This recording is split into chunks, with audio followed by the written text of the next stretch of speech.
Hola, hola, mi nombre es Marisol Lau, soy psicóloga clínica, actualmente trabajo de manera individual y con familias y parejas. Te doy la bienvenida a mi podcast, capítulo 2 de la gran temática abuso sexual en A veces hay que hacer la lloración para llegar a la superación. Esta es la segunda parte de este gran capítulo, como les digo, acerca del abuso sexual, ¿ya? Voy a ponerme mis lentes, pero primero voy a esperar a que se me sequen porque los encontré. En el capítulo anterior le dije que no los encontraba, ahora los encontré, estaba metido en un cajón, pero los estaba limpiando y tengo que esperar a que se sequen. De todas maneras, veo, pero es un tema más de poder que sea más cómodo y no se me gaste la vista, ¿ya? Para eso entonces les voy a contar primero de qué les voy a estar hablando en este segundo capítulo. Ya, en el anterior estuve hablando, les digo que voy a hablar de una cosa y les hablo de otra. Bueno, detalles.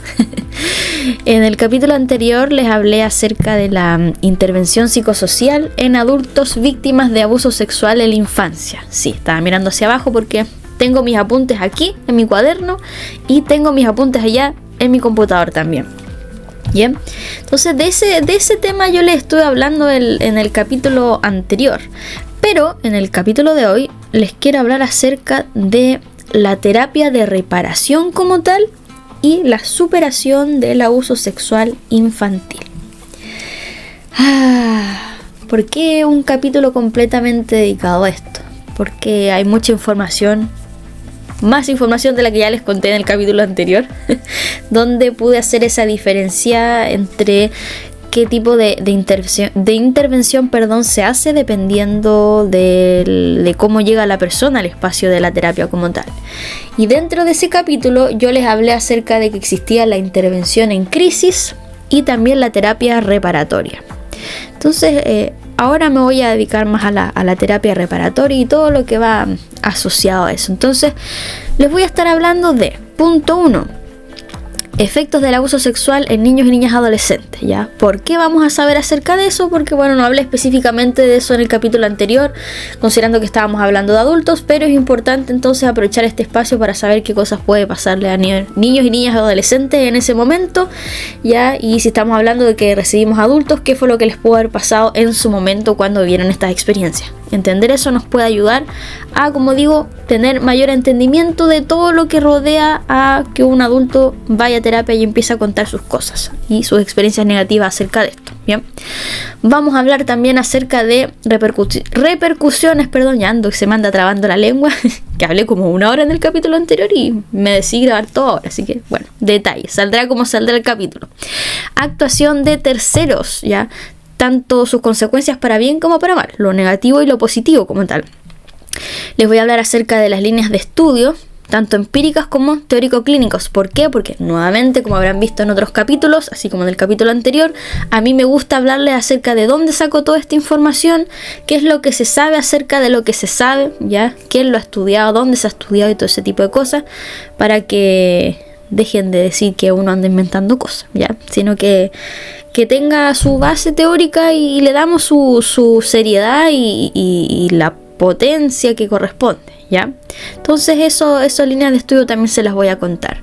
Vamos a hablar acerca de los cuadros clínicos asociados, factores moderadores del abuso, donde vamos a encontrar 4, los que están relacionados con el abuso como tal, abusador, víctima, que ya vamos a hablar acerca de esa palabra y por qué se utiliza, y factores moderadores del abuso asociados al contexto, al entorno social próximo de esa persona que ha vivido esas experiencias. Vamos a hablar acerca de algunas aproximaciones que se hacen dentro del ámbito clínico junto con modelos específicos que han ido explicando qué es lo que le va pasando a estas personas. Aquí hay un modelo que yo les voy a hablar pinceladas más porque es un modelo que estuve hablando en el capítulo anterior, pero no me centré en los efectos de esto. Así que en este capítulo sí vamos a hablar acerca de los efectos de estas dinámicas traumatogénicas que se llamaban. Si quieres saber acerca de eso, no dudes en ir al capítulo anterior. Vamos a ver también el modelo de carrera moral del abuso sexual, que también se ha utilizado para estudiar este fenómeno. sus consecuencias. Vamos a hablar del síndrome de acomodación, a lo que le pasa a lamentablemente muchos niños y niñas adolescentes como consecuencia de estas experiencias negativas de abuso sexual en la infancia. Vamos a hablar acerca de trauma complejo, disociación. Estuve hablando un poco de disociación en el capítulo anterior, pero nuevamente lo vamos a retomar porque es importante.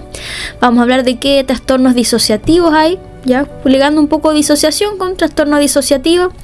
Victimización secundaria, concepto que me parece muy relevante conocer, cosa que ustedes conozcan.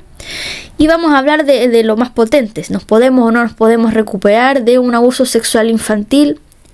Este concepto de superación, camino de superación, ¿será superación o no? ¿Por qué la gente le llame así o no?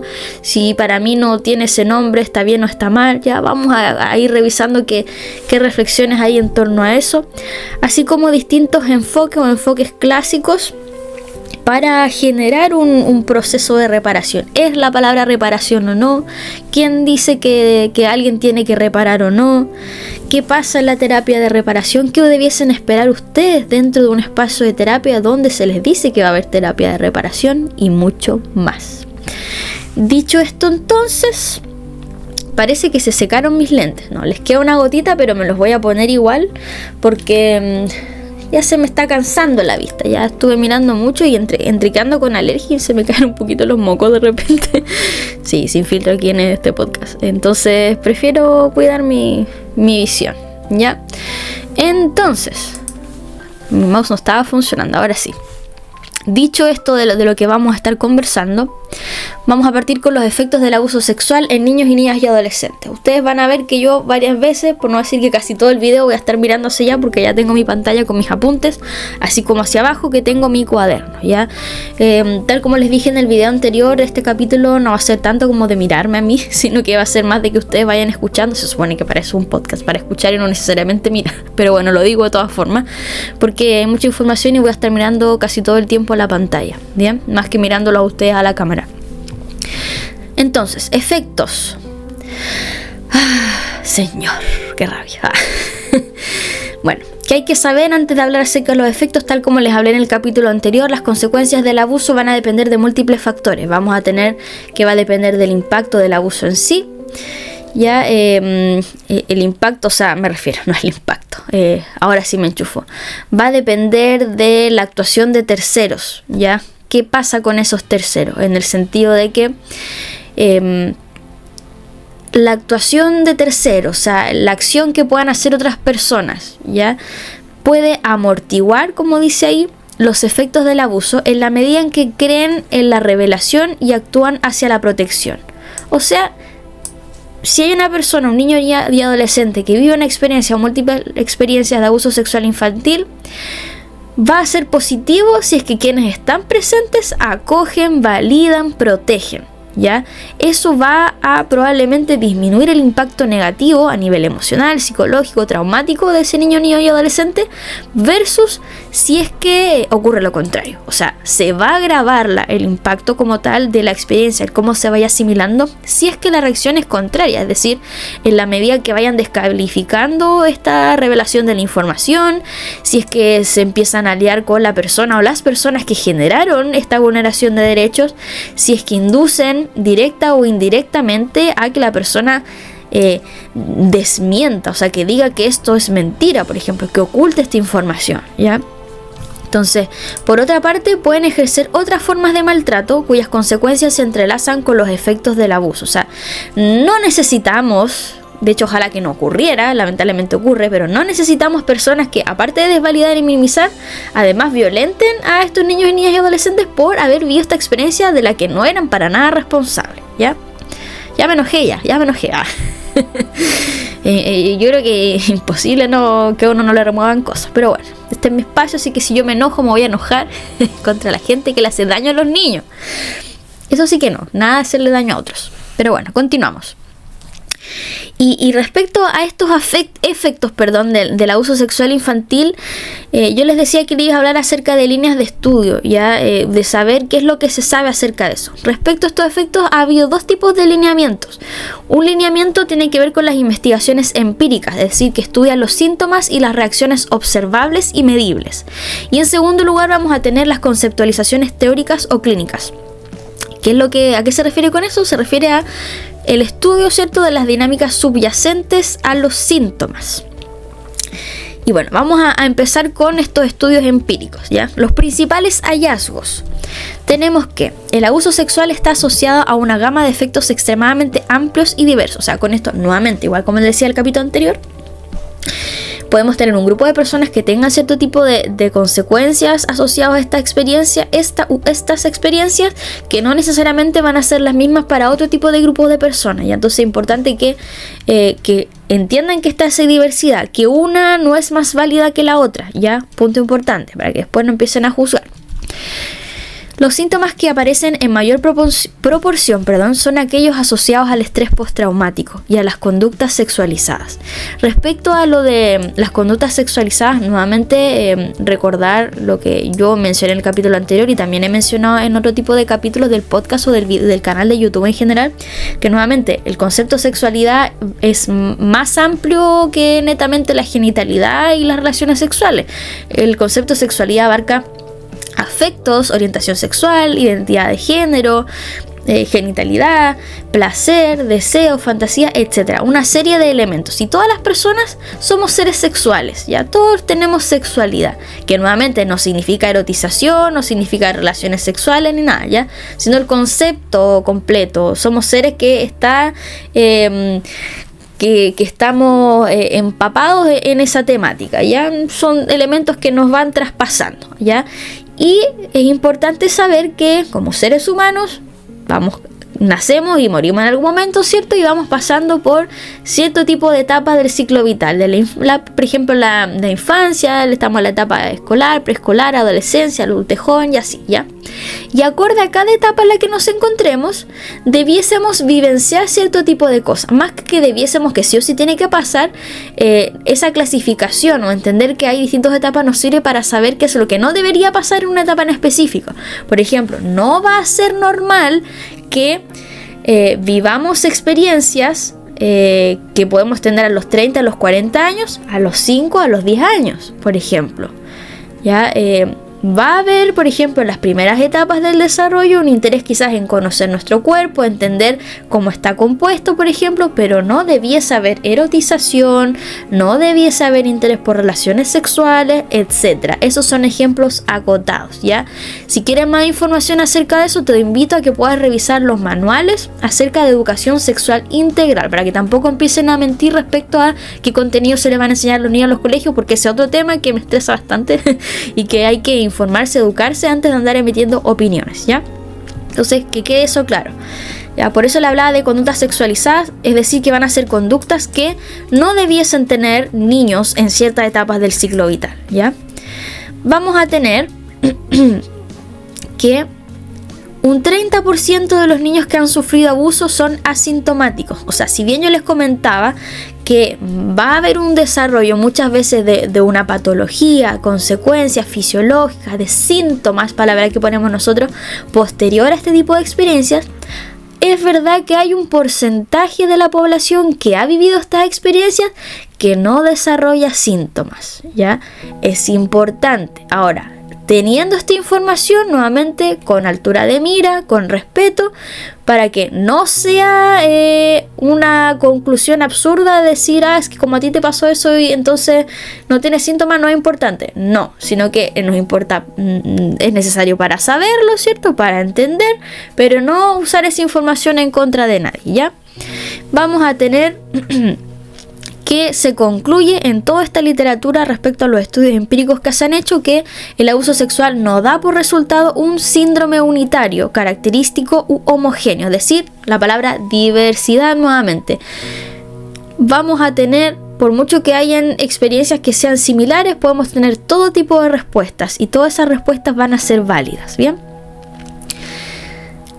Hablemos de los cuadros clínicos asociados con mayor frecuencia al abuso sexual, ¿ya? Yo les decía, ¿cierto? Bueno, nos mantenemos en toda esta información de lo empírico, ¿eh? Por eso estoy hablando de los cuadros clínicos y no he hablado de lo otro que les iba a hablar, que era lo teórico clínico, ¿ya? Porque seguimos dentro de lo que se ha estudiado empíricamente. Tenemos esto que yo les acabo de mencionar, esas conclusiones, y también vamos a tener que se hayan identificado distintos cuadros clínicos asociados que aparecen con mayor frecuencia, pero no significa que sí o sí tienen que ocurrir, ¿ya?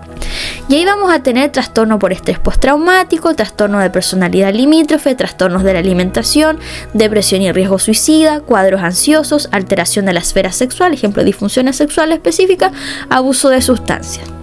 Como digo, estos son ejemplos de lo que en la mayoría de los casos se ha encontrado, pero no significa que sea una obligación, ¿ya?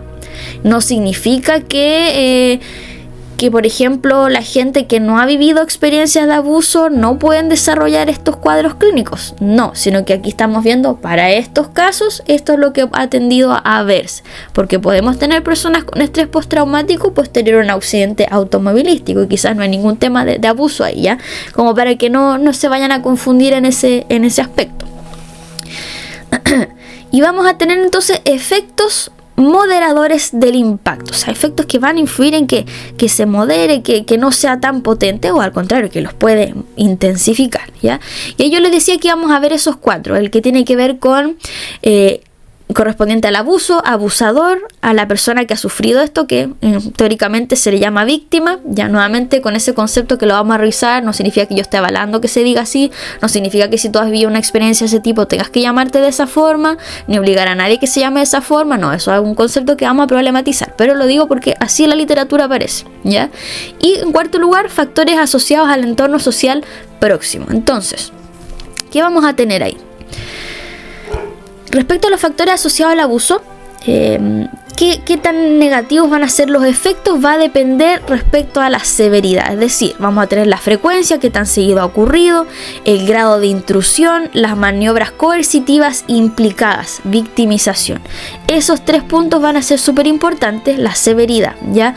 Así como la duración. Cuando decimos duración, hablamos de cronificación como concepto, no la duración de la acción como tal, sino cuánto dura en el tiempo este tipo de experiencias. No es lo mismo una persona que le ha ocurrido una sola vez versus a alguien que le ocurre todas las noches durante varios años, ¿ya?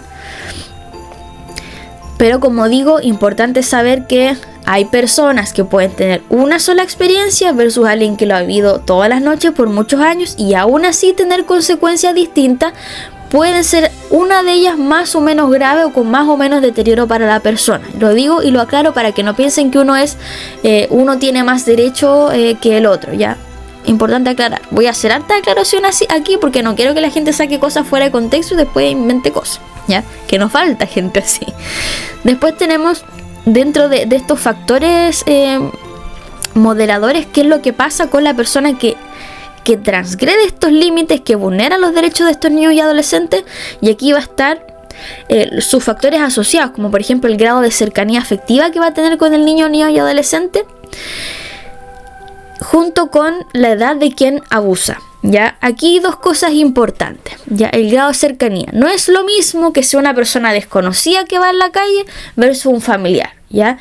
No digo que haya uno que sea como socialmente más o menos aceptado, ahí una cosa valórica, pero pensando en si una persona desconocida, o sea, qué miedo, es horrible. Si una persona conocida, qué miedo y horrible. Solo que la diferencia es que del desconocido tú no esperabas nada, porque es un desconocido, tú no sabes de dónde salió, ¿ya? Entonces, si es un desconocido todo puede pasar, tú puedes esperar cualquier cosa. Pero si es una persona que se supone que, por ejemplo, es tu familiar, que es cercano, que se supone que te quiere, que supuestamente dice que te cuida, que supuestamente dice que le importas y después sale con todo eso otro, internamente va a generarse un quiebre, una confusión, y eso va a hacer, y se ha visto que es mucho más dañino para ese niño y niña y adolescente. ¿Qué pasa con la confianza? ¿Cómo va a confiar en los otros después? ¿Ya? Y eso es algo que se ve lamentablemente. Lo mismo que la edad de quien abusa, ¿ya? En este tipo de situaciones hay una diferencia de poder, y yo he escuchado relatos de todo tipo, escuchado relatos de personas que les dobla la edad, que tienen la misma edad, otras personas que tienen 20, 30 o 40 años de diferencia. Y aquí, al menos en la literatura, lo que se ha visto es que mientras más mayor sea la persona, más se vivencia de una manera traumática, ¿ya? Eso, como digo, es lo que aparece en la literatura, ¿ya? Yo he visto casos donde ha sido al revés, ¿ya? Pero como digo, cada caso es único.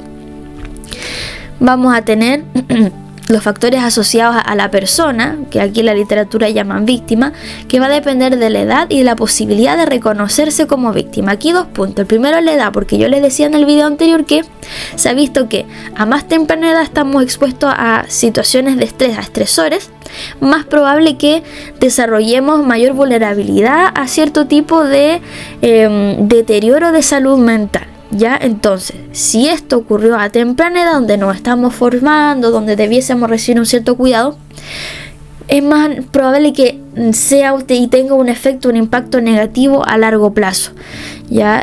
Versus si es que es cuando ya estamos siendo adultos y tenemos más capacidad de entender que lo que nos ocurrió no era nuestra responsabilidad, que era responsabilidad de la persona que lo hizo, que podemos pedir ayuda, que podemos denunciar, ¿ya? Entonces, con ese ejemplo espero que se entienda la diferencia, que no va a ser lo mismo que ocurre en esas etapas tempranas de desarrollo versus en la adultez. Y aquí dice posibilidad de reconocerse como víctima. Nuevamente la palabra víctima la vamos a revisar igual, porque cada uno tiene sus formas de pensar. Si hay gente que dice, si yo me veo como víctima, me veo como un ente pasivo y no quiero verme como un ente pasivo, y se entiende. Entonces, hasta el momento recuerden tomar esta palabra como lo que aparece en la literatura, ¿ya? Entonces, en esta posibilidad de reconocerse como víctima es lo que yo les digo. Si el niño es tan pequeño, adolescente, también es pequeño, no tiene las herramientas de reconocerse como una persona que de la que se han aprovechado, de la que han usado esa relación de confianza para hacer daño a quien lo han usado, es más difícil que la persona pueda asimilar de mejor manera lo que ha ocurrido, esta experiencia nefasta, y eso pueda generar más dificultades y más consecuencias negativas en el tiempo. Porque imaginémonos que ese niño o niña cree que es su culpa, porque esa persona que le hizo daño hizo tan bien su trabajo que logró que esa personita tuviera esa sensación de que era su culpa todo lo que está pasando, cosa que sabemos que no es así. Probablemente eso va a hacer que sienta angustia, que sienta miedo, puede desarrollar sintomatología ansiosa, quizás no le dice a nadie, quizás puede mantenerse mucho tiempo así. Versus si a lo mejor esa personita dice, chuta, esto fue horrible, pero en verdad esto no es mi culpa, yo me reconozco como alguien que a mí me hicieron daño, voy a empezar a poner responsabilidad a este otro, puedo seguir llorando, puedo seguir teniendo ansiedad, pero al menos voy a tener la conciencia tranquila de que no fui yo, y voy a empezar a poder relacionarme quizás de una manera distinta, ¿ya? Y también pudiendo tomar otro tipo de recursos personales que me ayuden a sobrellevar esta experiencia. Y en cuarto lugar, factores asociados al entorno social inmediato. Presencia, dice aquí, de al menos un adulto en la familia que crea, proteja, se muestre disponible. Presencia de al menos un tutor de resiliencia fuera de la familia. O sea, aquí este punto es súper importante, y por eso nuevamente hay personas que dicen, pero fue hace tantos años, ¿por qué no lo dijo antes? Cuando ocurren estas situaciones y no hay alguien que valide, que acoja, que proteja, es más probable que ese niño lo viva en soledad, y eso va a hacer que sea más difícil poder procesar esa experiencia dolorosa, ¿ya? Por lo tanto, va a ser un factor moderador que pueda disminuir el impacto, el efecto negativo en el niño, si es que es un adulto, un tercero que valida, que acoja, como decía al principio, versus el contrario, el que violenta, el que niega, el que minimiza, etcétera, ¿ya? Como también se agrega aquí en la literatura que si además hay otros entes externos que también van haciendo este ejercicio, también lo va a poder ir reforzando, ¿ya? Y ¿qué vamos a tener también en la literatura? Que cuando se genera el cómo nos acercamos a este tipo de experiencias, cuando ocurre, aquí como veo mis apuntes, dice aproximación vivencial. Uy, están ladrando los perros, no sé qué habrá pasado. Bueno, continuamos. Dice, Una aproximación sintomatológica resulta insuficiente para dar cuenta de la cualidad de las consecuencias del abuso. Resulta pertinente una aproximación que contextualice la vivencia de niños y adolescentes, incorpore las implicancias relacionales del abuso, considere la influencia del abusador en la subjetividad de la víctima. 3 puntos, o sea, palabras más simples. Pensando un poco que puede llegar niños con como salida y trastorno ansioso, por ejemplo.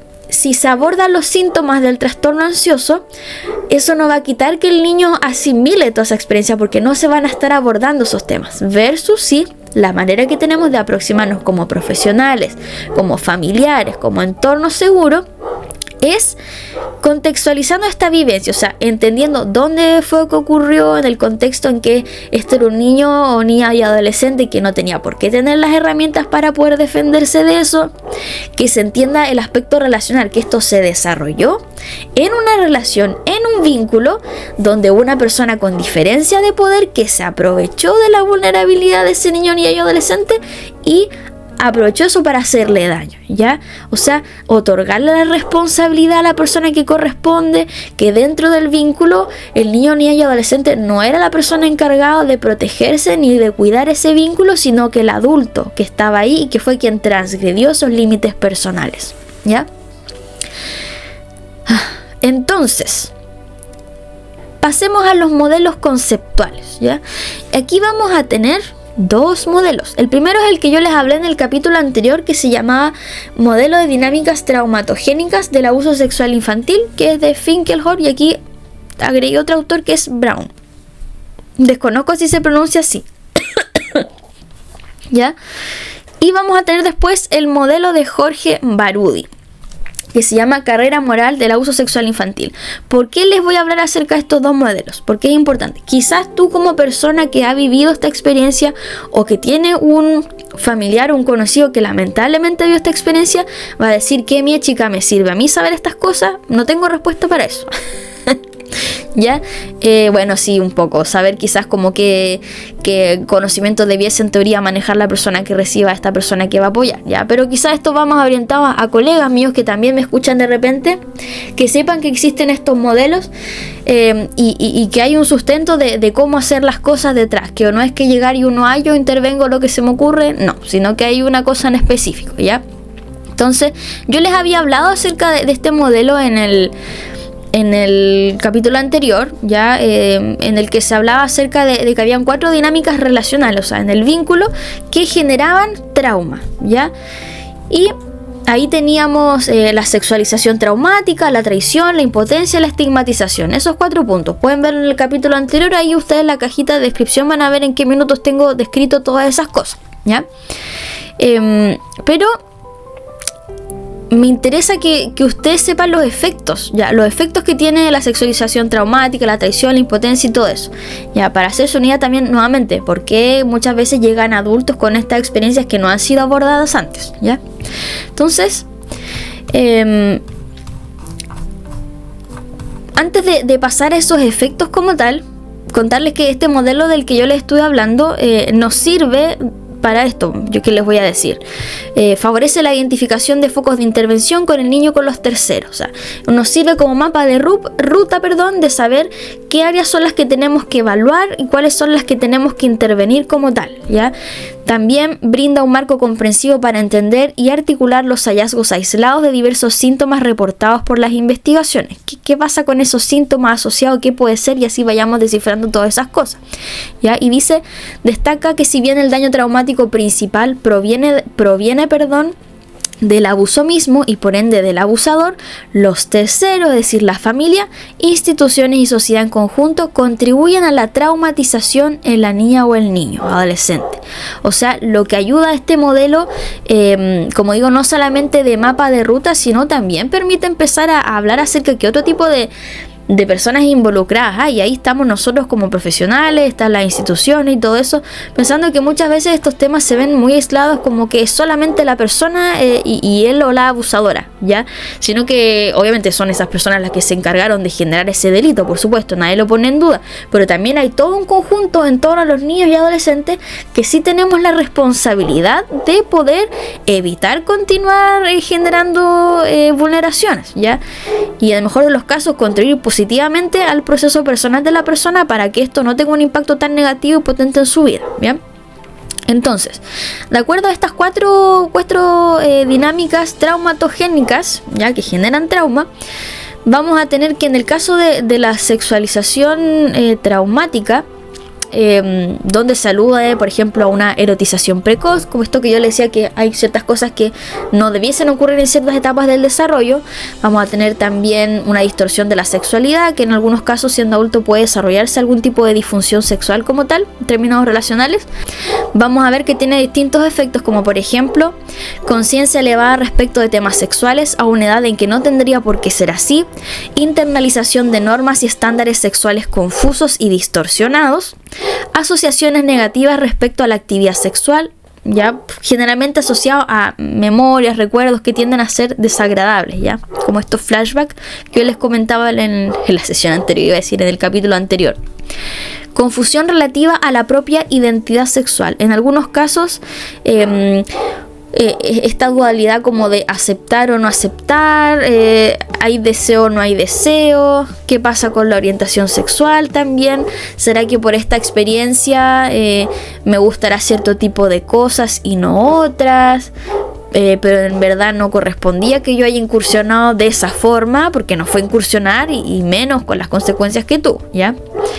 Como también conductas sexuales repetitivas, ejemplo, masturbación y juegos sexuales compulsivos. Esto en algunos casos puede prestarse para confusiones, porque nuevamente en esto de las conductas sexuales vamos a tener que son repetitivas en el tiempo y en algunos casos dañinos tanto para la propia persona como porque se hace daño físicamente, porque también se expone a peligros. Por ejemplo, yo les decía que a cierta etapa, si ustedes revisan el manual de la educación sexual integral, vamos a tener que en cierto tipo de etapas se generan cierto tipo de comportamientos de exploración, por ejemplo, pero hay aspectos relacionados con dónde ocurren estas conductas que pueden ser más o menos seguras, ¿ya? No es lo mismo que un niño, niña y adolescente, por muy fuerte que suene lo que voy a decir a continuación, se esté tocando, por ejemplo, en el baño, en su pieza, a solas en un lugar seguro, versus en el colegio, versus frente a alguien que sea menor, versus a alguien que sea mayor, no sé, una serie de ejemplos que tienen que ver con exponerse a peligros y realizar este tipo de cosas en un contexto que no va acorde a la etapa en específica, ¿ya?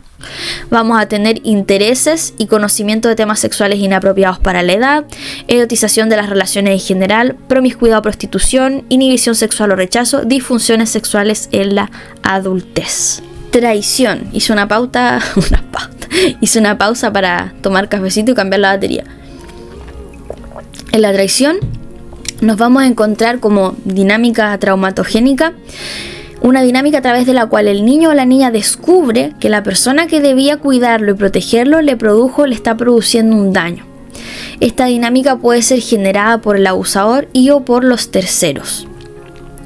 ¿Y qué efectos tiene? Vamos a hablar de impacto psicológico y reacciones o síntomas. Vamos a tener desencanto y desilusión respecto de las relaciones con otros, desesperada búsqueda por recuperar la confianza y la seguridad, falla en la capacidad de evaluar cuán confiable es el otro, suspicacia y desconfianza generalizada hacia los otros, deseos de venganza, rabias a adultos cuidadores, especialmente a la madre, reacciones de duelo y depresión por la pérdida de una figura en la que se confiaba, conductas de extrema dependencia, en los niños tendencia a aferrarse indiscriminadamente, conductas de rabia, hostilidad, aislamiento y aversión a relaciones íntimas como modo de protegerse. O sea, a nivel vincular, con esta traición pasan muchas cosas y después uno ve, como yo les decía en el capítulo anterior, que afecta la manera de querer o necesitar vincularse en la adultez. Vamos a tener impotencia, indefensión, dinámica a través de la cual el niño o niña pierde todo sentido de control sobre lo que ocurre alrededor del abuso. El niño o niña queda atrapado a merced del abusador, quien invade su cuerpo y territorio. Esta sensación de ineficacia e impotencia, a veces reforzada por los terceros, se generaliza a otras áreas de la vida. ¿Y qué efectos puede tener? Vamos a tener nuevamente impacto psicológico o de síntomas. Sensación de ser incapaz de controlar los eventos dañinos, sentido de eficacia personal disminuido, interferencia en las capacidades de enfrentamiento a las exigencias del mundo, expectativa de ser revictimizado o sentirse vulnerable ante la manipulación o daño de otros, necesidad inusual o disfuncional de controlar y o manipular, miedo a ansiedad, pesadillas, fobias, hipervigilancia, aferrarse a otros, trastornos somáticos, desesperanza, depresión e incluso conductas suicidas, problemas de rendimiento escolar y laboral, agresividad, abuso de poder y victimización de otros, conductas delictivas, trastornos de alimentación y abuso de sustancias. Eso bien relacionado con estos cuadros clínicos que yo les había mencionado, junto con otro tipo de cosas. Y respecto a la estigmatización, que como dinámica traumatogénica tiene que ver con que estos mensajes que estos niños y niñas y adolescentes iban recibiendo, o sea, que eran negativos y que eran transmitidos al niño, son incorporados en su autoconcepto. Que dice: el niño hace propio el discurso denigratorio y culpabilizante del abusador. El niño interpreta en los terceros una actitud estigmatizadora. Está mucho esto de sentirse culpable, sentirse malo, sentirse sucio, sentir que el resto se va a dar cuenta de que son malos, culpables, que son alguien de quien sentirse avergonzado, ya que son sucios, que están marcados. Eso es lo que yo muchas veces he escuchado de personas que me han contado sus vivencias, que es algo que han arrastrado por muchos años y es muy lamentable, ¿ya? Como digo, sensación de estar marcado, ser diferente, ser el único que ha sufrido esta experiencia y que lamentablemente nos damos cuenta que no es así. Miedo al rechazo, sensación de que los otros notan su condición diferente, condición entre comillas. Presencia de culpa y vergüenza, baja autoestima, verse a sí mismos como mercancía echada a perder. Todo esto relacionado con esto de que la autoimagen va asociado a algo muy negativo. Aislamiento o involucramiento en grupos que los aceptan y que a veces puede asociarse a conductas de riesgo, ya, de consumo de alcohol, consumo de drogas, otro tipo de sustancias, prostitución también en algunos casos. Y como yo les decía, conductas autodestructivas, no solamente asociadas al punto de llegar a intentar suicidarse. Entonces, como yo les decía, todo esto que les acabo de mencionar son consecuencias que uno puede ir viendo, pueden servir con el modelo, y el modelo nos invita a poner atención en esos focos para saber qué pasa ahí, será pertinente intervenir y revisar qué es lo que pasa ahí, etcétera, ¿ya? Así como de paso, si tú no sabías que existían estas consecuencias, poner ojo también, ¿ya? Y después vamos a tener el otro modelo que yo les dije que era el que les iba a hablar, que se llama modelo de la carrera moral del abuso sexual. Yo la verdad es que cuando me encontré con esto dije, ¿de qué? ¿Por qué hablan de moral? Como que no sabía qué tenía que ver o como con qué, por qué habla de moral, ¿ya? Creo que hay cosas que todavía sigo sin comprender, como por qué a la persona se le ocurrió eso como tal, pero bueno, después fui entendiendo el modelo y ahí fui resolviendo ciertas dudas, ¿ya? Bueno, básicamente gracias a este modelo lo que se hace es que invita a que podamos conocer el contexto de la persona que ha vivido esta experiencia, ya, su contexto de vida. Caracteriza a las familias en cuyo seno se produce abuso sexual como instituciones totalitarias. O sea, ya está caracterizando esta familia como que hay cosas específicas que pasan ahí, ya, donde lo va a llamar carrera moral, entre comillas, al proceso existencial que viven las personas insertas en contextos violentos que gobiernan sus vidas. O sea, aquí ya está apuntando a revisar en estas familias donde se supone que, o sea, se supone porque la persona hace hincapié a que estos abusos ocurren en ese contexto, que ya ese contexto tiene características violentas. Es muy probable que eso sí sea, y que esto del abuso es algo adicional a todo lo otro que ya existe, ¿ya? Y como parte de esta carrera moral de una víctima, así lo plantea Barudi, que es la persona que planteó este modelo, se describen consecuencias traumáticas y mecanismos adaptativos que estos niños y niñas adolescentes despliegan para poder afrontar todo esto. ¿Y qué vamos a tener ahí? Vamos a tener ruptura del contexto. Vamos a, como decía en el modelo anterior, sexualización de los lazos afectivos, obligación del secreto. Esto típico como, no le digas a tu mamá porque tal y tal cosa, va a pasar X cosa, o no le digas, no necesariamente porque hay una consecuencia negativa, sino porque es algo nuestro, es algo de nuestro vínculo. Y ahí aparece la manipulación asquerosa entre medio, uso de un discurso culpabilizante. Ya fue tu culpa porque tú andabas de cierta forma, por ejemplo. y así. Y consecuencias traumáticas a esto que plantea esta persona, vamos a tener síndrome de adaptación, que es algo que yo dije que les iba a hablar y que lo vamos a definir más adelante, alienación sacrificial, sexualización traumática, confusión, estado de shock, angustia por esta amenaza que está generando toda esta situación y persona, estrés postraumático y síntomas disociativos. También esos síntomas disociativos, bueno, los vamos a ver en detalle. Ya hablé de disociación, pero nuevamente lo vamos a retomar junto con algunos trastornos asociados a eso. Y otras consecuencias, vamos a tener reexperiencia, intrusión, es decir, vamos a tener flashback, que son recuerdos con connotación negativa. Yo me he encontrado con personas que estos flashbacks los tienen asociados a imágenes, a sonidos, a olores, a palabras, a una serie de cosas, sensaciones negativas en el cuerpo, etc. Alucinaciones, la habilidad emocional, trastornos del sueño, hipervigilancia, hiperalerta. Y en cuanto a la evitación, ya de evitar estas próximas situaciones, vamos a tener una petrificación afectiva, pérdida de interés, trastornos de memoria y de concentración, excitación fóbica, depresión, autodestrucción. O sea, todo aquí lo que estamos escuchando suena bastante feo, ya, porque lo es. Y lamentable, así es.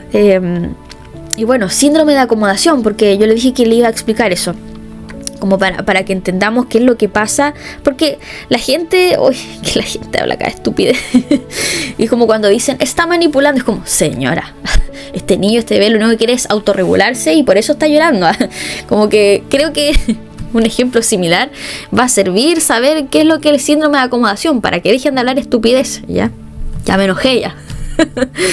El síndrome de acomodación describe las conductas normales que niños y niñas y jóvenes despliegan para hacer frente a una situación anormal como el abuso sexual. Describe y contextualiza la manera en que un niño o niña joven se acomoda a la situación abusiva al no tener la posibilidad de escapar de ella. Es lamentable esto, es realmente lamentable cómo la mente de repente nos lleva a poder encontrar mecanismos para poder afrontar toda esta situación horrible. Y dice, da cuenta cómo las conductas de adaptación chocan con las creencias del mundo adulto, generándose una notoria incomprensión hacia las víctimas cuando el abuso se divulga. Esa es la victimización secundaria. O sea, vamos a tener el síndrome de acomodación donde todas aquellas conductas que van a llevar a cabo estos niños y adolescentes para hacer frente a esto que no entienden, que es doloroso, que es confuso, ¿ya? Y dentro de estas conductas de adaptación nos vamos a encontrar que como hay muchos niños que tienen estas conductas, dentro de lo que es el mundo adulto, pensando en el adultocentrismo y todo eso, que es otro tema más grande, no es raro que se genere un choque, ya que uno diga y que lleve a la victimización secundaria, que también voy a definir, donde le vamos a estar haciendo un daño al niño, de decir, oye, pero este niño está teniendo todas estas conductas y se ha adaptado. ¿Qué pasa entonces? Y ahí empieza la duda, empieza el juicio y una serie de cosas que no necesitamos, porque necesitamos contención, validación, protección, ¿ya? Entonces, en el síndrome de acomodación, de acuerdo a Summit, ya espero que se pronuncie así, que es una persona que estudió esto ya desde el 83, o sea, imagínense que estamos a 2024 y todavía ocurren todas estas cosas, y esta persona ya lo estaba estudiando del 83, incluso mucho antes, ¿ya? Habla que en este síndrome de acomodación se dan 5 cosas: se da el secreto o silenciamiento, participación pasiva, participación activa, revelación tardía y no convincente y retractación. Vamos a tener 5 cosas. Entonces voy a hacer una pausa porque necesito sonarme.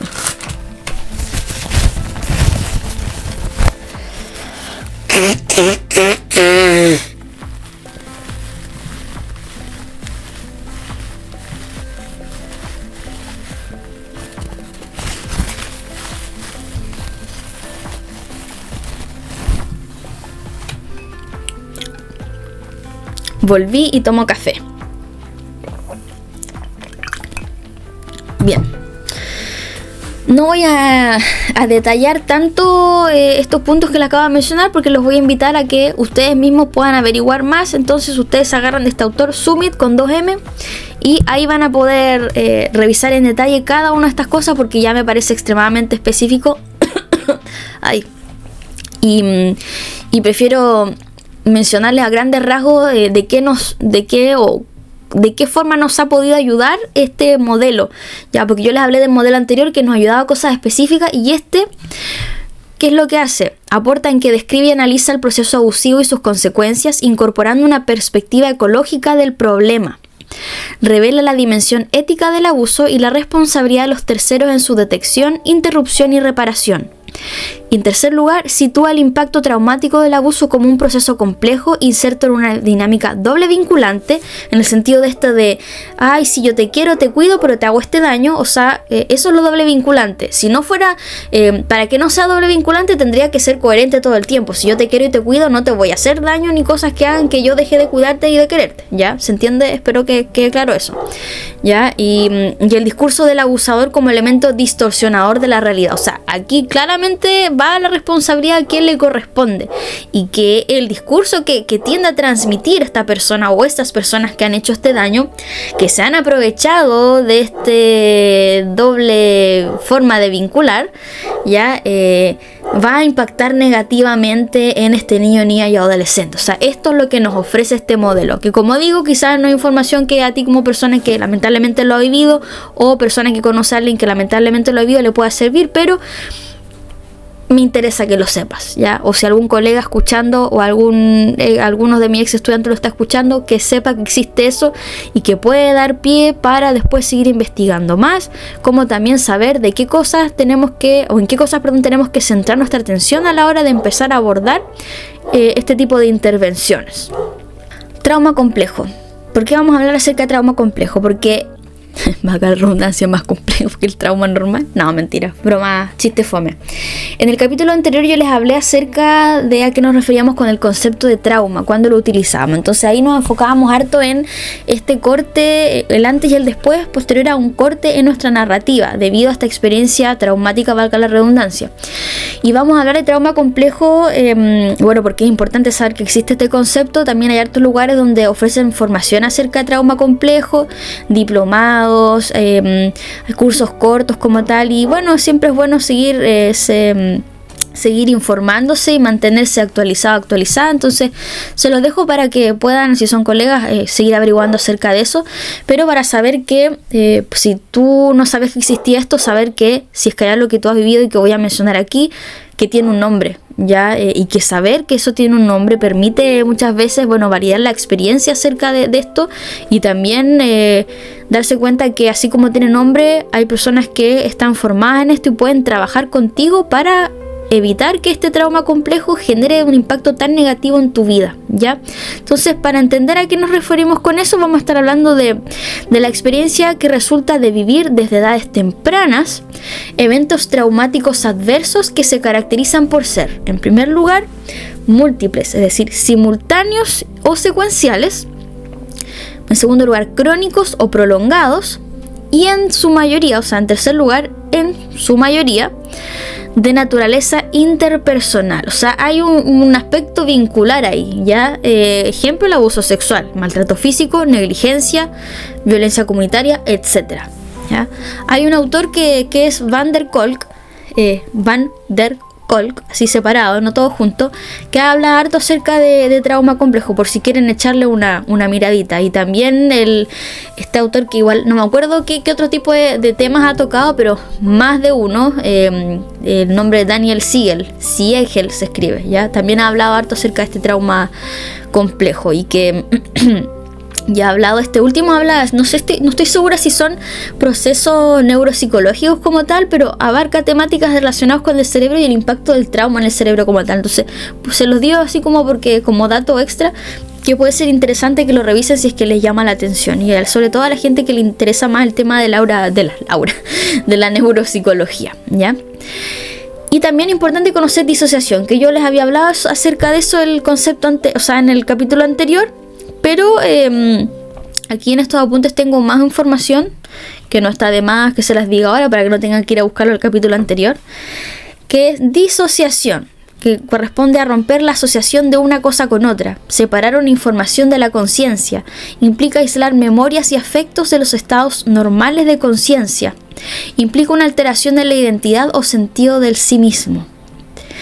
Y yo les dije también que iba a hablar acerca de los trastornos disociativos. Yo con esto que les hablo no es con un afán de que ustedes se anden autodiagnosticando ni nada de esas cosas, porque no corresponde y no es la idea del video. Pero les voy a mencionar estos trastornos disociativos, que es lo que más se ve asociado a estas experiencias negativas de abuso sexual en la infancia, donde esta disociación aparece, ¿ya? Entonces ahí en estos trastornos disociativos vamos a tener, por un lado, la despersonalización y la amnesia disociativa. En el caso de la despersonalización, que las personas tienden o sea, aparte que está de moda hablar de un montón de conceptos como persona narcisista, despersonalizarse, disociarse y un montón de cosas. Yo me río ya porque mejor reírse que otra cosa. Para que no lo confundan, lo voy a definir aquí. En el caso de la despersonalización estaríamos hablando de una sensación persistente y recurrente de distanciamiento de los procesos mentales y del propio cuerpo, junto a la conservación del sentido de la realidad. Eso importante, ¿ya? Se los digo nuevamente: despersonalización, sensación persistente y recurrente de distanciamiento de los procesos mentales y del propio cuerpo, junto a la conservación del sentido de la realidad. Lo quise decir 2 veces porque siento que mi mente fue necesario para procesarlo, y porque me interesa que mantengan esta idea de conservación del sentido de la realidad, pensando que de repente hay gente que confunde este concepto con otro, y lo que nos ayuda a entender bien qué es lo que pasa es esto de si se conserva o no la realidad. Este comentario que acabo de hacer es netamente para los colegas, pero bueno, ahí mis colegas me entenderán. Y en segundo lugar, como yo les decía, también tenemos la amnesia disociativa, que corresponde a la incapacidad para recordar información personal importante, generalmente de naturaleza traumática o estresante, que es demasiado amplia para ser explicada por el olvido ordinario. Ya, o sea, aquí hay algo más profundo que simplemente hoy no me acuerdo, ya, sino que hay un motivo que está relacionado con trauma, que ha hecho que efectivamente es una información que me cuesta mucho poder llevar a mi presente como tal. Le pegué al micrófono.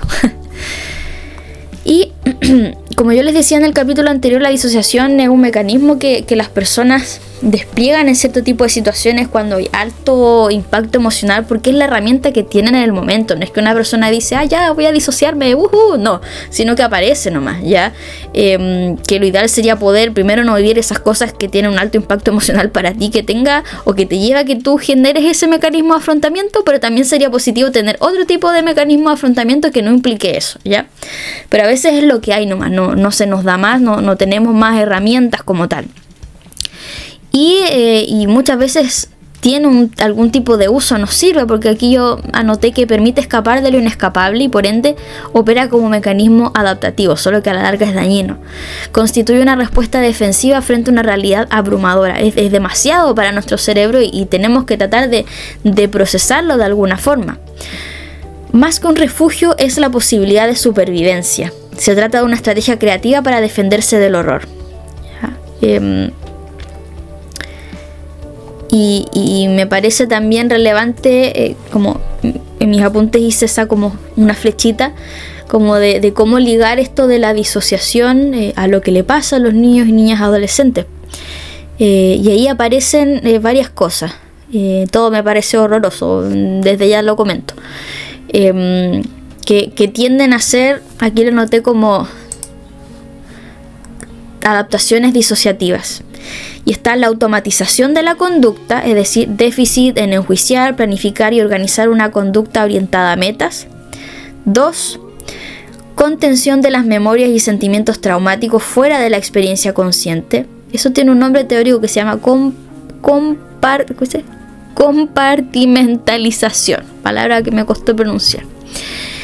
Y en tercer lugar, protección contra el dolor o incomodidad, que se llama analgesia o anestesia. Es lamentable, bueno, como todo lo que hemos estado hablando todo el rato, todo este monólogo que me he pegado es lamentable que tengamos que estar hablando y teorizar todas estas cosas, porque estas cosas no deberían ocurrir, pero bueno, ocurren, así que es importante hablar acerca de eso. Los pensamientos y emociones quedan desconectados, las sensaciones somáticas están fuera de la conciencia y las repeticiones conductuales ocurren sin elección consciente y sin planificación. Chan. Y ya para ir terminando con estas definiciones, porque yo les he hablado de trauma complejo, disociación, trastornos disociativos, me voy a quedar con victimización secundaria.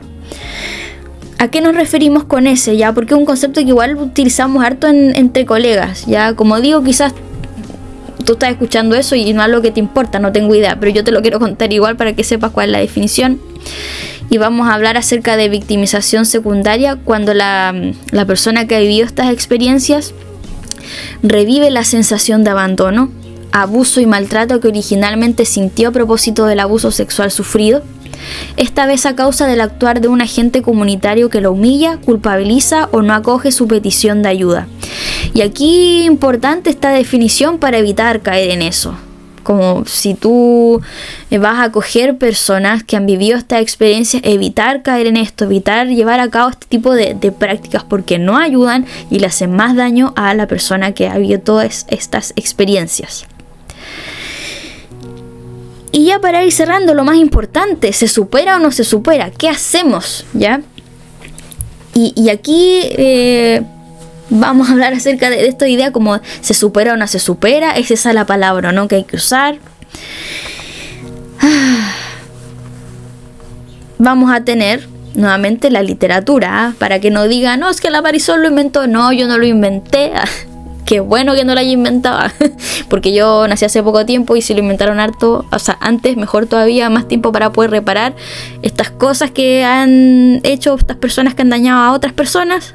Pero bueno, tenemos que, aquí tengo notado, los escritos, estudios y reportes clínicos de las décadas de los años 80 y 90 se centran en describir las dinámicas del abuso sexual y reportar sus efectos. O sea, en esos años en eso se centraban. Y los estudios del siglo XXI muestran un cambio en el foco de interés. O sea, ya no va a ser solamente esto que yo les mencionaba, sino que se van a centrar en identificar los factores que permiten amortiguar los efectos del abuso sexual en el largo plazo y los procesos que hacen posible la recuperación. Excelente, un aplauso para estas personas que estuvieron estudiando esto para poder ayudar a tantas personas. Me saco el sombrero imaginario ante ellas. Entonces, aquí vamos a hablar de estas palabras: recuperación, supervivencia, etc. Dice, en general la literatura utiliza indistintivamente las palabras recuperación, en inglés recovery, o sanación, entre paréntesis en inglés healing, como sinónimos de, abre comillas, salir adelante, cierro comillas, luego de haber sufrido un abuso sexual. Sin embargo, se ha visto que muchas personas no solo se recuperan de los efectos negativos que tiene esta experiencia, sino que además logran trascenderla. En efecto, algunos alcanzan un crecimiento personal positivo que va mucho más allá de volver a los niveles de funcionamiento previos al trauma. Eso es súper importante. Las palabras sanación y recuperación, indisolublemente asociadas al daño o heridas, aparecen asociadas a recobrar la salud perdida. Así lo ven algunas personas, ya como para que quede claro. Por lo mismo, no logran dar cuenta cabal del crecimiento o transformación que experimentan algunas personas que han vivido la experiencia de abuso. Por eso ahí vienen como esos conflictos de repente de sé eso o no sé, es víctima, me quiero posicionar de esa forma o no, quiero que sea una superación, una recuperación, de qué me estoy superando o de qué me estoy recuperando, etc. Y vamos a tener que el concepto de superación emerge desde las narrativas de personas que han sufrido abuso sexual. Esto me parece muy importante porque muchas veces, como yo les he dicho, la academia a veces va más atrás de lo que realmente ocurre en la sociedad. Me parece súper enriquecedor que los conceptos que se utilicen a nivel teórico sean conceptos que hayan estado siendo y que hayan surgido de la población afectada. Porque sí, o sea, le da más voz a esas personas, les valida y no viene de afuera con palabras inventadas, dar lo que no les resuena, ¿ya? Por eso me digo que me gusta que venga a partir de eso, ¿ya? Que la idea es darle voz a esas personas, ¿ya? Es más que recuperación, aquí superación. A todo esto una autora que hablaba de esto era Capella, ¿ya? Desconozco si hombre o mujer, pero Capella con doble L habla acerca de esta idea de superación por si les interesa buscarlo. Entonces, esta idea de superación es más que recuperación, designa la posibilidad de desarrollar recursos y extraer aprendizajes. Significa, abro comillas, vencer obstáculos, cierro comillas, transformándose en un concepto que se abre a la esperanza. Asimismo, integrar el abuso dentro de la propia biografía invita a ponerlo en perspectiva.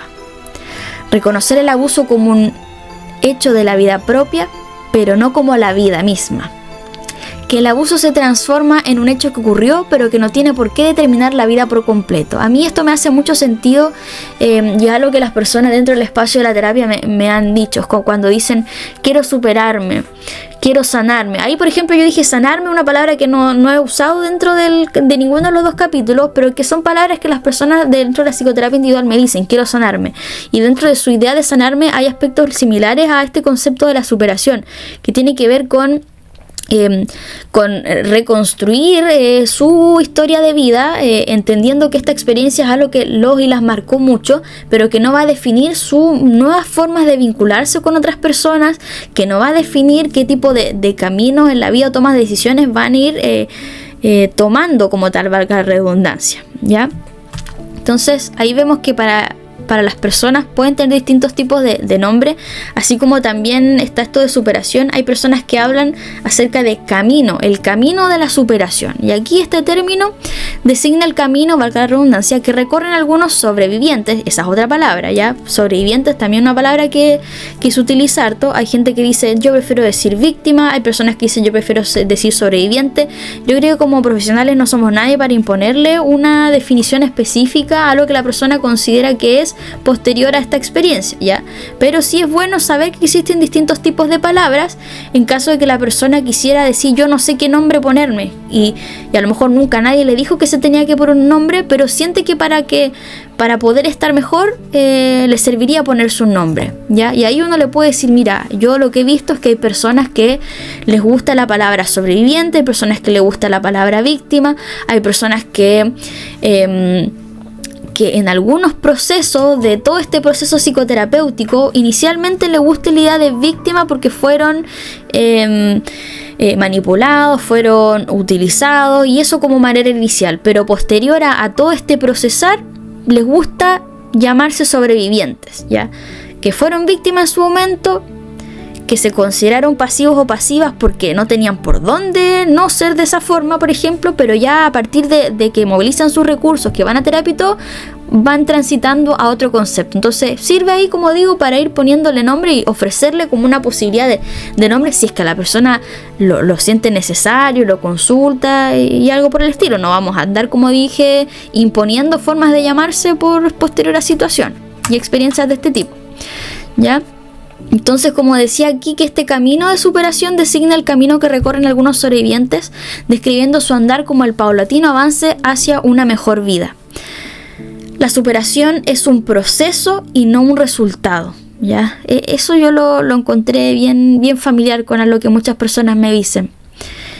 Y que más que, bueno, suena muy cliché lo que voy a decir, pero así lo ven muchas personas, y a mí también me hace mucho sentido, es que aparece como un camino que más que pensar en un destino final, lo relevante es el viaje, todo lo que la persona ha tenido que atravesar, todas las cosas que ha tenido que reflexionar, que asimilar, que aceptar, que expresar, que compartir también, y que va de todo ese proceso va adquiriendo aprendizajes, nuevas formas de vincularse con otros, con la propia persona. Son cosas que a la persona le gusta ir reconociendo y les hace sentido, les hace sentir bien, y por eso validan, o sea, no es que validan, valoran mucho más el proceso más que el final de decir ahora soy una persona que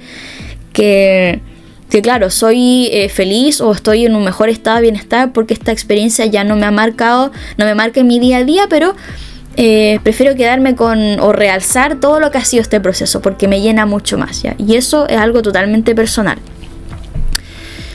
Y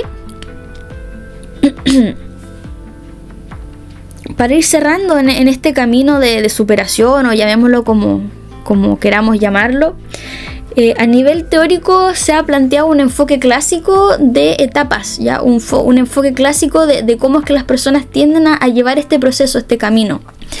Y en esas etapas ven principalmente tres cosas. 1, reconocerse como víctima. 2, reconocerse como sobreviviente, como yo les decía, de esta transición como inicialmente víctima por todas las cosas que les tocó, de la que no tenían responsabilidad, no tenían herramientas, ¿cierto?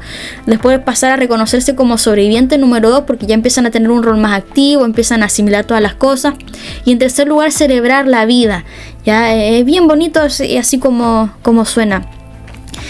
Y bueno, ¿Qué implica al reconocerse como víctima? Tal como yo les decía, implica registrar la desigualdad jerárquica y el abuso de poder al que se estuvo sometido o sometida. Implica dejar de culparse por lo ocurrido. Y en segundo lugar, en esta otra fase, en el reconocerse como sobreviviente, supone identificar los recursos personales que hicieron posible soportar la atrocidad. Registrar estas fortalezas da cabida al compromiso personal de superar con el apoyo de otros y las consecuencias del abuso. Y en tercer lugar, celebrar la vida, que tiene que ver con la identidad y la propia existencia. Ya no aparece determinada por la experiencia del abuso sexual. Ya no se sobrevive, sino que se vive. Ya no se está en ese estado de alerta constante, en ese estado de desconfianza constante, etc. Ahora, y a pesar de lo ocurrido, puede surgir una sensación de esperanza y gratitud ante el hecho de estar vivo.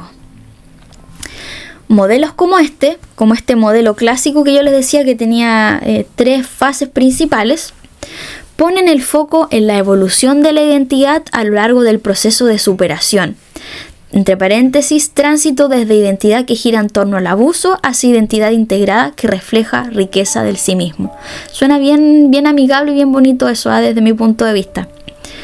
Sin embargo, la persona aparece en rol pasivo. El modelo no da cuenta de qué se hizo para transitar de una etapa a otra. Eso es una limitación, que yo creo que es una limitación, bueno, tanto probablemente teórica como... porque yo creo que no podemos teorizar o pautear todo ese paso a paso que viven todas las personas, porque como yo decía, cada proceso es único, ¿ya? Y yo creo que del mismo proceso de las fases, a nosotros como profesionales en caso de intervenir, claro, nos sirve que podemos agarrarnos de ese modelo, pero en cada paso que dé la persona para pasar de una fase donde se identificaba como víctima a pasar a la otra fase de sobreviviente, por ejemplo, que va a ser bueno que pueda registrar y nosotros evidenciar y validar también esos esfuerzos que está llevando a cabo concretamente. Acciones concretas que pueden ser como el verbalizarlo, en algunos casos, por ejemplo, comunicar esto a algún familiar, por ejemplo. O sea, puede ser una serie de estrategias, pero lo importante ahí relacionado con esta crítica, que pueda quedar registrado para la persona, para que la persona pueda reconocer qué es lo que atravesó para poder llegar de una fase a la otra al punto de alegrarse por estar vivo y vivir su vida. Y también hay otro modelo, que no forma parte de los modelos clásicos, que habla acerca de que no son solamente 3 fases, sino que son 4, ¿ya? Que están en este proceso de superación. Y aquí les dejo el autor por si les interesa, que es, yo diría que se pronuncia Draukeret, pero no estoy segura, se escribe Draukeret et al. ¿Ya? Y en este modelo, como digo, hay 4 fases del proceso de superación. El primero es lidiando con el significado del abuso sexual. El segundo es averiguando el significado del abuso sexual. En tercer lugar, enfrentando los efectos del abuso sexual. Y en cuarto lugar, reclamando la propia vida. Ahora, en general los modelos de tareas, ya este es un modelo de tareas, revelan el rol de la persona a lo largo del proceso. Eso vamos a tener de distinto del modelo anterior, que era el modelo clásico. Entregan la experiencia de fuerza y esperanza en que hay cosas que se pueden hacer de forma activa, porque como es más evidente el reconocer qué es lo que se hizo activamente, claro, va a generar un impacto probablemente mucho más positivo y evidente en la persona, versus si pasa algo ser más desapercibido. Y permiten visibilizar el trabajo de la superación. Ahora, yo creo que va a ser bueno para ustedes, si quieren conocer cuáles son las características de cada una de estas fases, poder averiguar el modelo y buscarlo, ya, porque creo que quizás sería muy ambicioso contarles paso a paso esto, pero básicamente en este proceso como de ir entendiendo todo esto, hay otras cosas que se dan en el otro modelo, pero quizás no de manera tan evidente, que tiene con el ir asimilando y aceptar todo el dolor asociado a toda esta experiencia. Y una frase que resaltaba harto estos autores, porque era et al, tiene que ver con tolerar un dolor insoportable y comprender lo incomprensible. ¿Ya? O sea, comprender lo incomprensible, ¿qué mejor frase que esa? O sea, porque nuevamente son cosas que no debiesen pasar, pero que ocurren, ¿ya? Y Y bueno, tanto en este modelo como en el modelo anterior, pero más en este último modelo que es con este autor et al, hace harto hincapié en la importancia del apoyo de otras personas, apoyo de terceros, apoyos de la familia, que como hemos visto ayuda no solamente en el primer momento de develación, sino que también ayuda en hacer un poco más llevadero el proceso como tal de la terapia, ¿ya? Y bueno, ya para ir terminando, el famoso concepto de reparación. ¿A qué nos vamos a referir con reparación? ¿Por qué se usa? ¿Y por qué le llamamos terapia de reparación? Desde la perspectiva legal, designa la responsabilidad que recae sobre quien provocó un daño de resarcir o compensar a su víctima. O sea, cuando hablamos de reparación, sí o sí nos vamos a estar refiriendo a estos conceptos de víctima, de que hay alguien que ha hecho un daño a otro, ¿ya? Y en mis apuntes tengo, desde la perspectiva social de derechos humanos, designa el deber que tenemos como sociedad de restituir la dignidad de las víctimas a través del reconocimiento de su persona y de los hechos. O sea, ahí nuevamente, reparar lo irreparable, validar, evitar generar más violencia, más trauma en la persona, etc. Y eso va a implicar generar condiciones contextuales que hagan posible resignificar esta experiencia abusiva. Pensando un poco, por ejemplo, en el espacio de la terapia, que evitemos nuevamente generar dinámicas de violencia, generar dinámicas de poder y todo ese tipo de cosas que fueron nocivas en su momento y que no queremos repetir. Y bueno, yo creo que las palabras como bien potentes relacionado con la reparación y el contexto de la terapia, o también como pensando en el tema de los derechos humanos, como pensando en la parte institucional, hay 4 ideas. Está la idea de, por ejemplo, la idea de lo que ocurre y de lo que debiese ocurrir. Y aquí yo tengo anotado lo que ocurre: ocultamiento, negación, olvido, impunidad. Y lo que debiese ocurrir debiese ser transparencia, reconocimiento, memoria y justicia. Les dejo esas ideas ahí para que le den una vuelta. A mí al menos me hace mucho sentido, ¿ya? Yo creo que eso es, como digo, para las instituciones y uno también trabajando fuera también del sistema público. Ahora, en el caso de la terapia de reparación, ¿qué podemos esperar? Porque yo creo que todos ustedes quizás se metieron al podcast a escuchar esto. Lo que debiésemos esperar es, 1, énfasis en las narrativas asociadas al trauma y al daño. También refuerza la visión de un sí mismo dañado, roto o quebrado. No se repara a la persona, sino con la persona. Ese punto es potentísimo, ¿ya? Que aquí no es que tú llegas con esta experiencia horrible y yo te vengo a solucionar la vida. No, eso no corresponde, sino que es yo te acompaño en esto, si es que tú me permites que yo te acompañe, para que podamos trabajar juntos, porque nuevamente la relación profesional con la persona que ha sido herida es algo, es un vínculo. Entonces no queremos que, considerando todo esto otro que pasó en algo vincular, se repita en este vínculo. Entonces la idea es que en este vínculo, donde tú me vas a permitir que te acompañe en tu proceso, podamos generar un vínculo que sea lo suficientemente seguro para poder ir analizando todas estas cosas, reflexionando y ir, en tu caso, procesando y adquiriendo todo esto. Entonces, reparar a alguien implica reparar a alguien y reparar con esa persona, como yo le decía, que hay dos diferencias, ¿ya? Porque puede, por ejemplo, si yo veo a alguien como alguien que tengo que reparar, es muy probable que o lo patologice, o lo cosifique, o lo veo como algo dañado, versus si es que trabajar con donde no es que tú eres tu patología, sino que tú eres tu persona y que en estos momentos tienes cierto tipo de sintomatología asociada, pero hay más que eso, y también no puede caer en ver a la persona netamente como la experiencia de abuso, y no es la idea, ¿ya? Entonces, que apunta igual esto que yo les digo a validar a la persona y validar que tiene un ¿cómo se llama esto? Un rol activo en todo esto que está pasando. La psicoterapia como tal, en este tipo de o sea, la terapia de reparación, lo que ocurre en el contexto de la psicoterapia es que en vez de verlo como una experiencia de que hay que corregir algo, porque no es la idea, tendríamos que verla como una experiencia constructiva y creativa. O sea, en conjunto, si es que tú me permites acompañarte, vamos a ir trabajando, co-construyendo nuestros objetivos, co-construyendo qué es lo que esperas tú de este espacio, donde yo como profesional responsable voy a poder evaluar cuáles son tus expectativas y ver si puedo aterrizar a lo que realmente podemos hacer también, ya para que tampoco te prometan cosas que no se pueden. Ya, la psicoterapia, como dice aquí, se orienta a construir narrativas de posibilidades o narrativas de superación. Se orienta a la resignificación e integración de la agresión sexual como una experiencia que no determina ni domina la propia vida. Bien.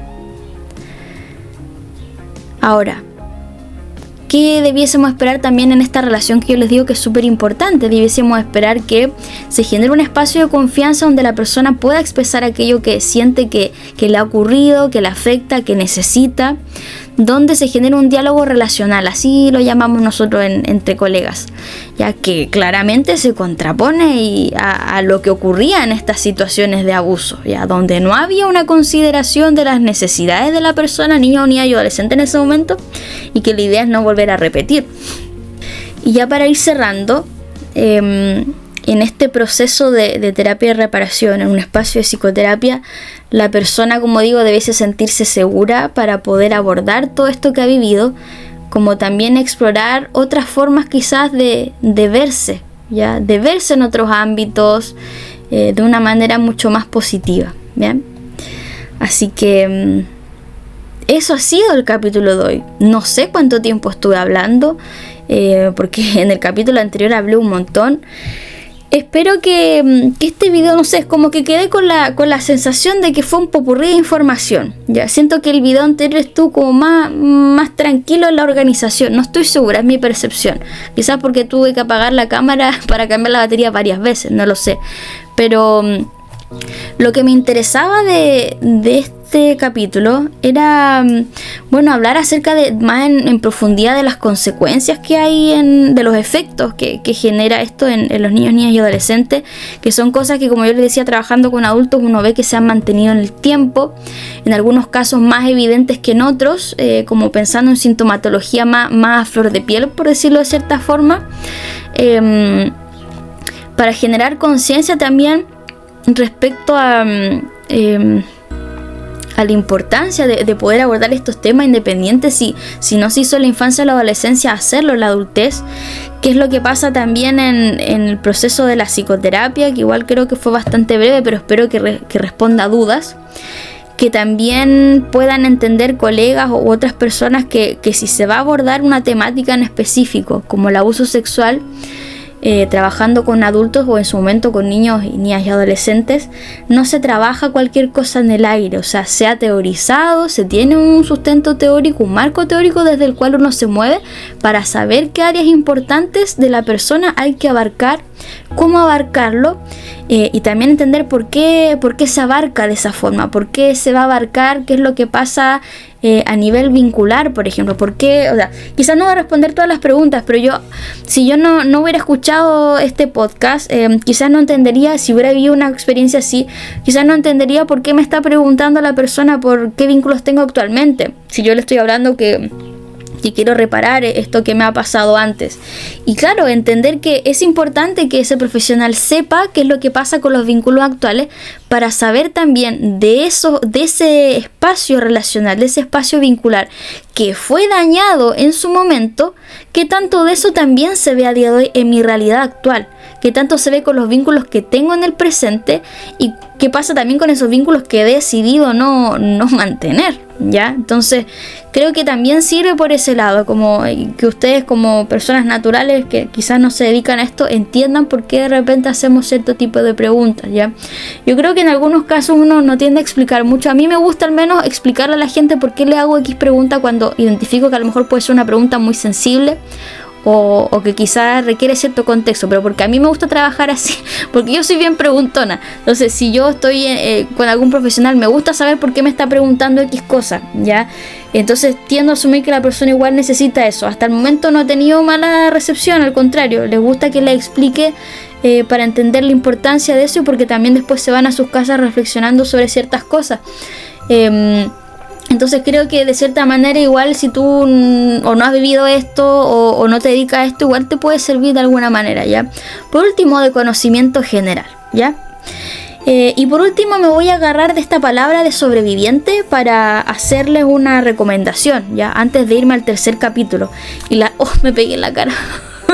Y la recomendación es este libro. No sé qué tanto se verá al revés o qué, pero este libro se llama 50 preguntas frecuentes de un sobreviviente de abuso sexual infantil. Es de Carol Galleguillo Sáez. Yo tuve la oportunidad de estar en un proceso de formación donde ella me hizo clase y partí al tiro a comprar el libro. Ya creo que este libro, no sé de qué año es, pero hace como 1 año y medio, 2 años, apenas me lo compré. Les hice una reseña en Instagram acerca de pero ahora creo que fue el momento de hacer la reseña aquí en este espacio, considerando que estoy hablando del tema.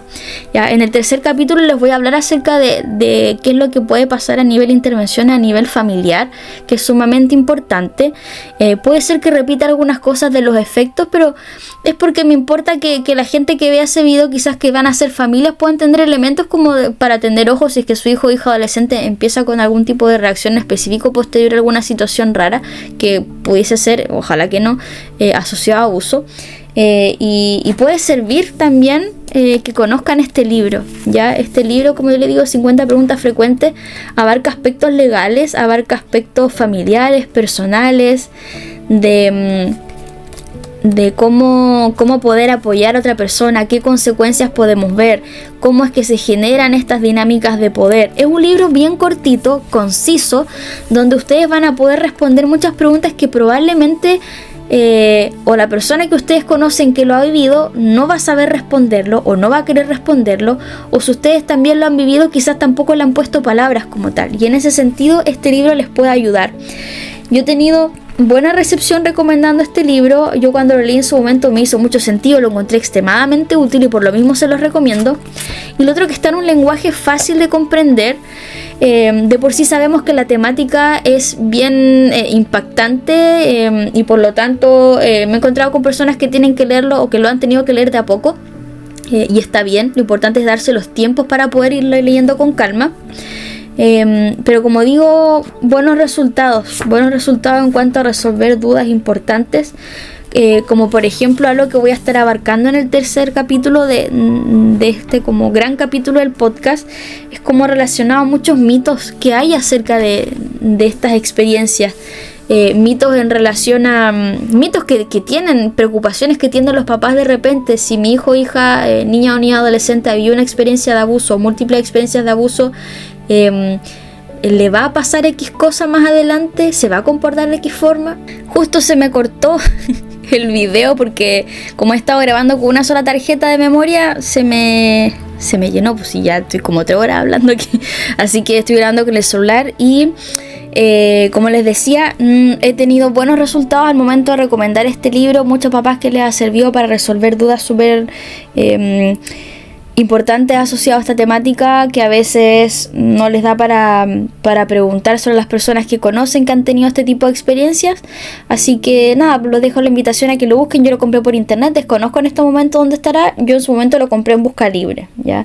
No sé cómo estará en precio ni nada, pero totalmente recomendable. Creo que también está en versión ebook o algo así, o para Kindle, no estoy segura. Pero bueno, dicho esto, entonces ya les conté todo lo que les quería contar en este segundo capítulo de este gran capítulo de abuso sexual, y nos vamos a estar viendo en el tercer capítulo, donde les voy a hablar acerca de qué podemos hacer a nivel familiar, qué es lo que más que podemos hacer, qué es lo que tendemos a hacer como profesionales para poder abordar esos temas dentro de la familia, como también recomendaciones, sobre todo más que terapia familiar como tal, así como fino, como hilando fino, va a ser también como aspectos relevantes que para los papás va a ser importante tener en consideración para reducir el impacto negativo en sus hijos y hijas cuando haya algún tipo de develación o sospecha relacionado con este tipo de experiencias negativas, ¿ya?